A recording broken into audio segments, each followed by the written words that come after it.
But let me start with one question. Does anybody knows what P67 is? And this is not a training program, an exercise program. So this is P67. P67 is a comet that is 150 million kilometers from planet Earth. And we just recently, like 3 days ago, we were able to land our second space shift on that comet. That comet is moving so fast. And the interesting thing is that we've been able to do that with a technology that was created 14 years ago. Only 14 years. And they had a lot of problems because they say this is so obsolete. The communication that we have to send these pictures is less than a 3G, and the camera that they use is less powerful than the one that you have in your cell phones. So imagine if we are using that technology and we are able to land a spaceship on a comet. This is like a Armageddon and Bruce Willis coming real.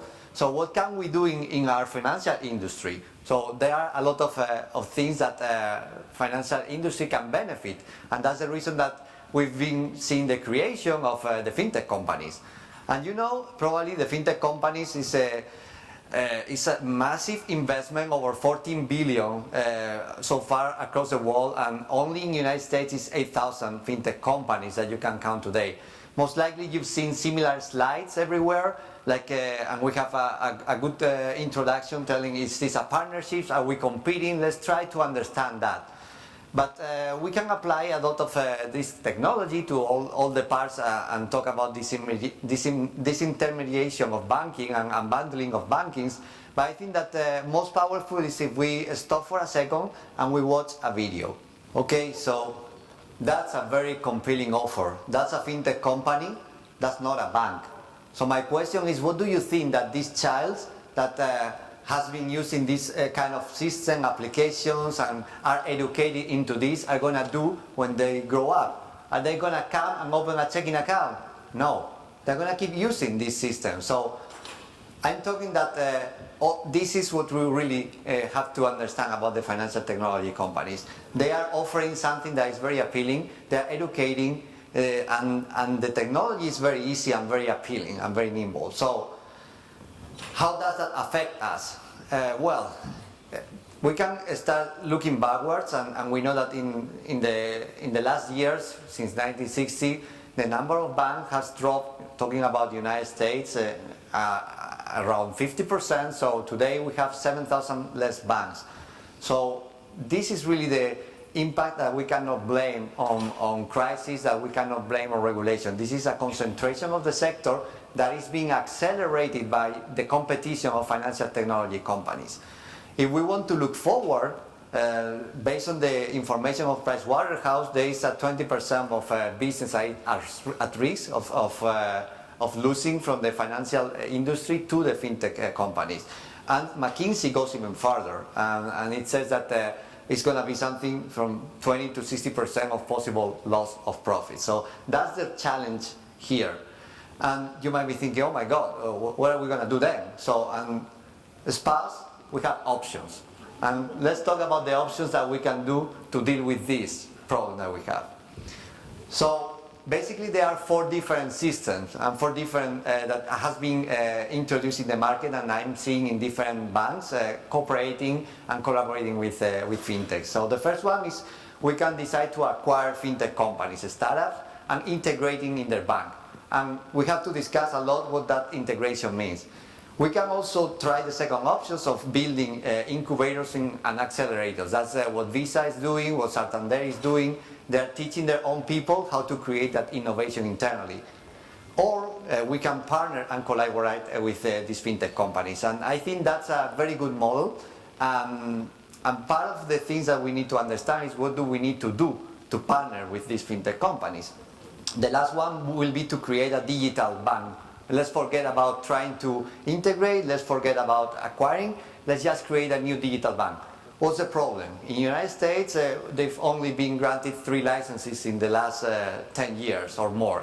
So this model is working very well, or is working in United Kingdom, for example, and we hear banks like Atom Banks or Tandem Banks that are really creating a new license, And in the future, they are saying this is a model that we need a different core system, we need a different platform, and eventually people are going to move their clients to these new institutions. But talking about that model, by the way, has also been used in Latin America by a couple of banks that I know. So I think that the model, the short term is how do we partner with fintechs, and for doing that, I think that we can start looking at favorable and good cases of banks that are already doing that and what are they getting. So one of them is, you've heard before, Movem with Brett King, and he was speaking in some conferences here organized by FIBA, and right now we started hearing before like they're gonna break the banks. It was breaking banks, and I think that now we are breaking bread. That's what we are really doing, because this is a very useful tool to acquire clients, and that's being integrated already with TD Bank in Canada, for example, as a test. So the consumer acquisition has really skyrocketed, and this is a win-win situation. We are thinking, okay, how do I do if I'm a small bank? I don't think that any of us has heard about Bank of Bennington. At least I hadn't had until last week that I met them. This bank is 100 million in assets, and they are partnering with a financial technology company to offer small business loans.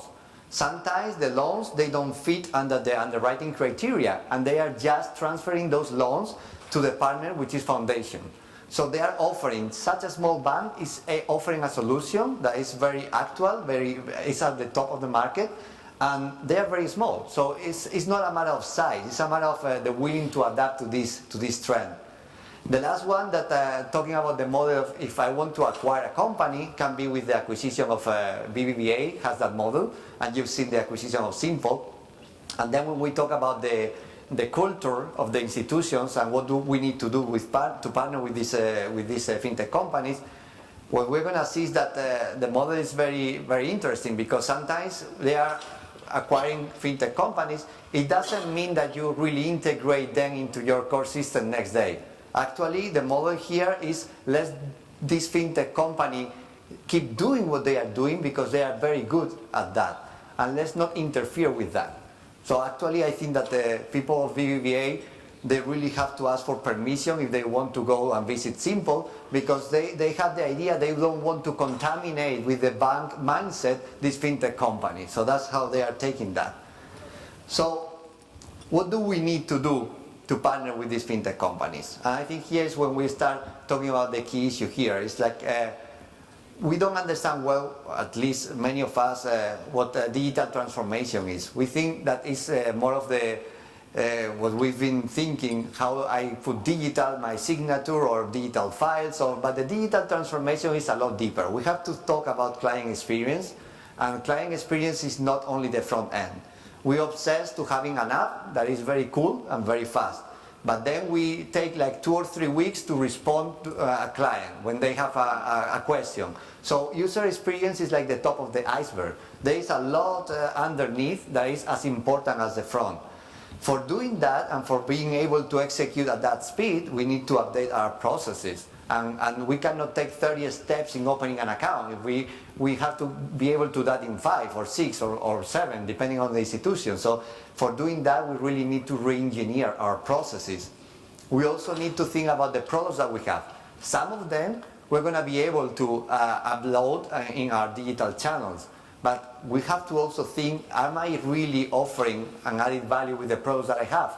And if not, can I create that, or can I integrate and partner with a fintech company that will offer that product in that case? The other one that we've been hearing also a lot is talking about how we manage data and the knowledge. And this is going to be the key thing looking forward. So it's not going to be, and we've heard before in presentations that data is money, but how do I combine, how do I manage that data? For that I have to have my business analytics system, and for that I need to have a different infrastructure that can really pull that data. And finally, I put that on the top because none of this can happen if we go back next week to our institutions and we say, oh, we're going to tackle the digital transformation and I have these great ideas. And people say, oh, you know what, we've been doing things here the 30 past years in a way, and you know, we cannot do that, or people don't understand that. So for me, all this digital transformation won't happen unless we have a cultural transformation of our organizations. And why? Because if you want to partner with a fintech company, they think differently. So you have to change internally, even if you don't want to buy, just for partnering, just to understand the benefits that they are providing to our institutions. We need to do a lot of things internally in terms of our culture. I want to go one step further, and I want to touch base a little bit of what can we do to change the culture, because it's very easy to say, oh yeah, let's change the culture. So how do I do that? So let's tackle that. And one thing is that when we talk about culture, there are things that are more easily done, like changing how you dress, or the language, or the times, or working remote. We also think the challenge of, we also talk about the challenge of how do I attract talent, because let's face that, a lot of good talent don't want to go to work for a bank. They want to go to work for a fintech because it's cooler, because I'm talking about blockchain and the innovation is happening in the fintech, it's not happening through the bank. So to attract that good talent to a bank, we need to change also our policies and how we do that. We also need to learn, and for me that's the key thing. The problem that we have is that in a lot of different levels, we have a lot of lack of knowledge in the new technology that is coming and in the ecosystem. And it's tough because it's moving at such a speed that normally you cannot even keep with the news that you're reading in the paper. So we need to make an effort to learn and to teach this at all levels of the organization, because if at the board we are not able to understand what is looking forward, what is coming, so we are not going to be able to translate that to the rest of the organization. So we can also talk about the structure, and some companies and some banks, we have to create the spaces to promote innovation internally. So believe it or not, that's very important. And the last one is, as we were talking before, the processes, we need to really adapt the processes. So we talked about launching something fast, not taking 9 months, taking only 1 or 2 months to test something. We can implement this agile technology, and we can test something and create a minimum viable product that will be up and live and running in 1 month, see if it works or not, and then we reiterate. So all these things together, I think that that's what really changed the culture of the organization. And I don't talk about losing our identity. I just say that if we don't change that mindset, we are not going to be able to partner and to take this advantage with these fintech companies.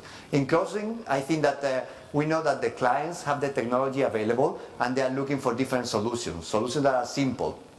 If we don't offer that, someone else is offering that. So we really need to adapt.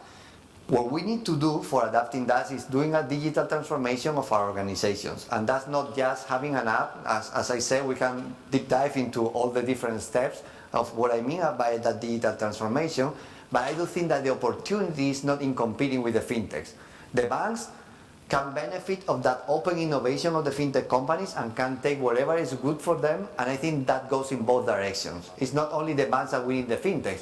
The fintechs also need the banking industry. And that's also important to remember. And the last thing, I think that none of this can happen unless we really start changing the culture of our organization. With that, I'm going to introduce our next panelist, Alejandro Picos, who's going to continue talking from PayPal side. Thank you.